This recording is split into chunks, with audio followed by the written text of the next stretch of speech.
The amount of times a student or somebody has asked me, a member, somebody on YouTube has said, which book do I need? I wish I could count all those times. And today I want to tell you why I've never recommended one. My name's Sean. I taught approximately 46,000 one-to-one piano lessons, studied with the great Barry Harris, and for the last 10, 11 years, I've been sharing what I know on jazzskills.com for members there. Before I get deeper into this, I do want to acknowledge that the way people are used to getting their information if they've gone the classical route is there's always been a book in front of them. And let me be clear here before the comments go crazy. There could well be a book of tunes or something that you find helpful, and fine. It's not like I don't have that either, as you can see. Now, people keep hassling me like, why don't you write the book? Why don't you write one? I think it's something where you have to be focused on the skills, not the information. I actually think the getting fluent part is impossible to learn from a book. And to be honest, I don't think I've seen a book that gets people fluent that has the right information anyway. Like Thelonious Monk used to say, writing about jazz is like dancing about architecture. It's not about the knowledge and the information. Jazz, for me, is music that is played by a jazz musician. In other words, it's so impossible to identify exactly what jazz is musically, but we can say which skills a jazz musician has. For example, a jazz musician is fluent with chords. They're not just playing basic chords everywhere, but first you've got to know them, of course. But they've got, a bit more melodic way to play them. There's movements going on, voicings going on, and those things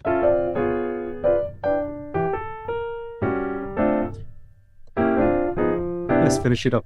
Those things, I don't know what I'm going to play before I play them. So your body needs to know them better than your mind, if you know what I mean. Now, I know there'll be people saying, well, why can't I learn the information from a book? And then what you're talking about is practice. That's not what I'm saying. That's obvious. What I'm actually saying is that the skills required cannot be addressed in that medium for getting fluent. So I'm interested in things like with new members, for example, can they keep the time when they post a video for my feedback? 9 out of 10 times in their first couple of videos, in their first few videos, that's a straight no. Most people don't even realize that they're out of time. And this music is largely about the rhythm, let alone the chords and harmony and all the rest of it. Can you relate to the language whilst playing the music? Not using what I call ReRe skills, either reading or remembering.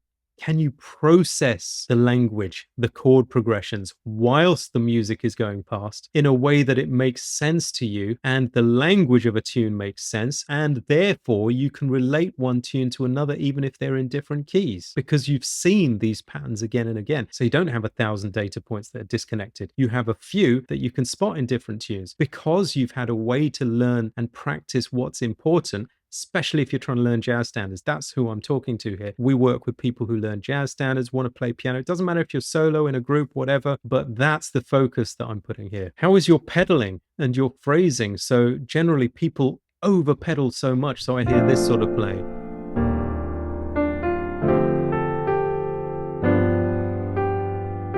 It's just too wet. Where we want, it's fine if you're pedaling a bit. You can see my sustain button somewhere around here.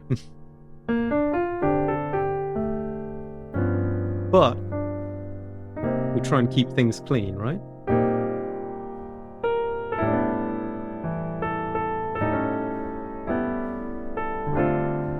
How's your phrasing of things? I consistently hear students playing classical music legato and then very staccato in jazz.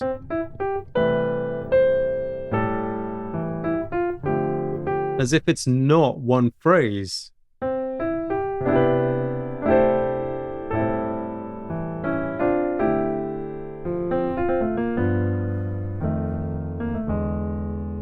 So these are things that you're not going to learn from a book. You might learn what the chords are, sure, you might try and play some of your own pieces, but I've seen thousands, literally, of people who've bought all the books. And by the way, been down this road myself, right? So I'm not going to name all the ones, but you know what they are. You know the books that everybody buys, and then they come and still can't play because what we're supposed to be focusing on, especially in the earlier part of our development, when we're trying to get fluent and know this language free enough to try and be able to free up a bit is skills. And that's where listening, having someone to guide you, playing with other people, learning by hearing as well, learning to hear things, knowing what the language is that you're speaking, not just speaking blindly from a phrase book. That's where all this stuff connects. Rhythm, phrasing, the sound you're making. These are not things you'll learn from a book. And of course, do you have daily habits to turn knowledge into skills? That's another thing. Are you practicing in a way that that's going to happen? Or are you just trying to learn jazz by playing a tune from beginning to end and then saying, what can I add to it? Where it really doesn't work like that. I will never forget when I was teaching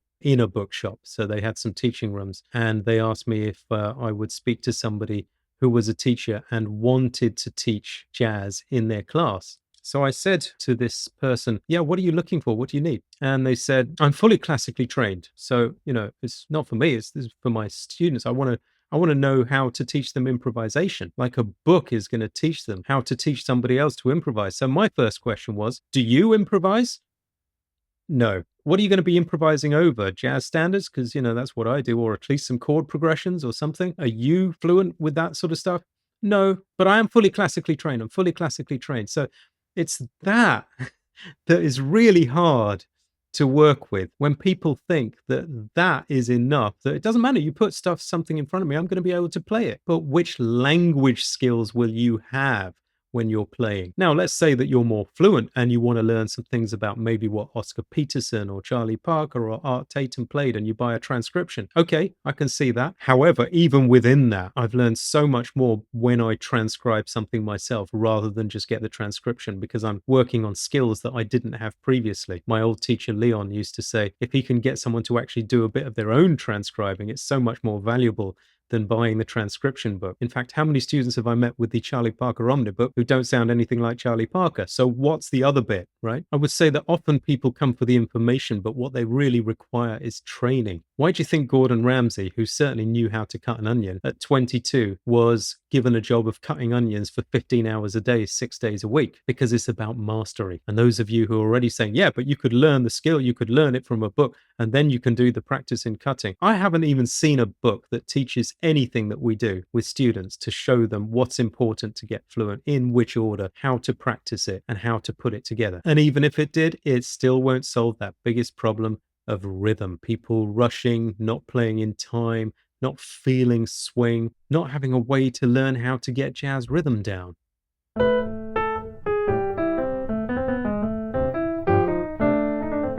Another thing is we don't play the tunes exactly as written. For example, if I take a tune like Have You Met Miss Jones? 1, 2. I'm going to want to do something like push the first note. That's when we play a half beat earlier. 1, 2, 3, 4, and 1. Not 1, 2, 3, 4, 1. I'm going to swing more. But a book isn't going to tell you, don't put the chord where it's written 3, 4, and 1. Push it with the chord and you'll swing better. 1, 2, 3, 4, and. I would also say that for me, jazz education in general, including the books, often lacks a focus on the jazz standards, which is where I feel that our skills are really put together. They often start from players like McCoy Tyner, Herbie Hancock, John Coltrane. I've got nothing against those players. However, they knew standards well, and their playing was still in context. And not having that, I feel, really misses things out. And people start learning, oh, you can add this note to a chord. They learn things like, oh, you can put a minor, like you'd play a C minor. You can put this 9 in the middle. They don't learn when not to do that. They just learn it sounds cool, so they do it everywhere. I get people with all the books still playing those, but not in the most authentic places. So ask yourself, have you bought the jazz piano book, the jazz theory book, patterns for jazz, all the normal stuff that people have, and are you playing the way you want to play? If not, let's do it differently. It's not just knowledge, it's skills training. That's what we do on JazzSkills. If you want help to get fluent and beyond, and come and see us there. We've got a 20-module developing fluency course that'll show you all the habits and skills and ways to practice and fun things to do with tracks as well to get good at that. Then we'll look at more stylistic things like voicings and accompanying and improvisation and rhythm and far beyond, with support from me, plus a vibrant community to plug into as well. Thanks a lot for watching. See you on the next one. Bye for now.